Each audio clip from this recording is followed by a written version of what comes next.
Welcome to Building Material and Construction class by Sigma College of Architecture.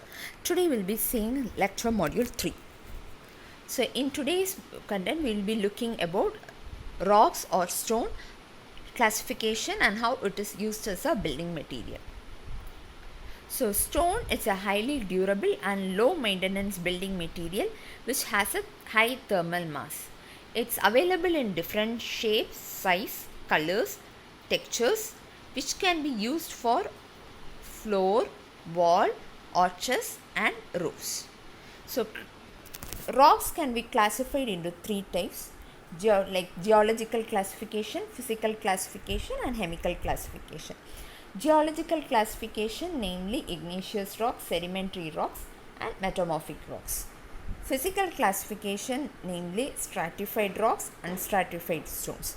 And chemical classification namely Siliceous rocks and Argillaceous rocks.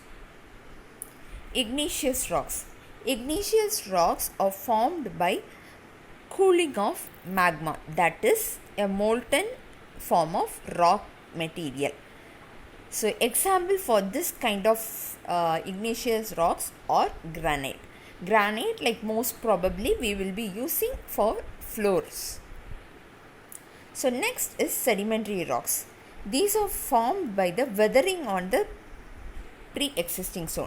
Weathering process done to the pre-existing stones. So here like examples are sandstone, limestone, gypsum, etc. One of the building example for sedimentary rocks is Red Fort. So next is metamorphic rocks.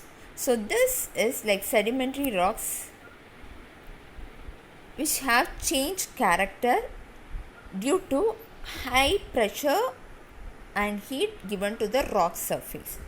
So marble is one of the form of metamorphic rocks. So here like during Greek and Renaissance period, so more number of sculptures are made with this kind of marbles. So next is stratified rocks and unstratified rocks. So here like stratified rocks, they can be divided into distinct layers. Example limestone slate. So unstratified rocks which cannot be easily split into slabs. Example granite and marbles. So next is siliceous rocks which will have silica content, more number of silica content to it. Example are granite and quartzite. So next is argillaceous rocks, so which will have like clay particles into it. So clay like already we have seen in the lecture module, like other lecture module, so which will have like very small minute particles. Mostly slates and laterites are the form of argillaceous rocks. Okay, so this kind of laterite stones or mainly can be seen in northern Kerala. So there like most of the construction is done using this kind of stones. So next is calcareous rocks which will have like more calcium carbonate content. So here we will have like examples are like limestone and marbles. Thank you.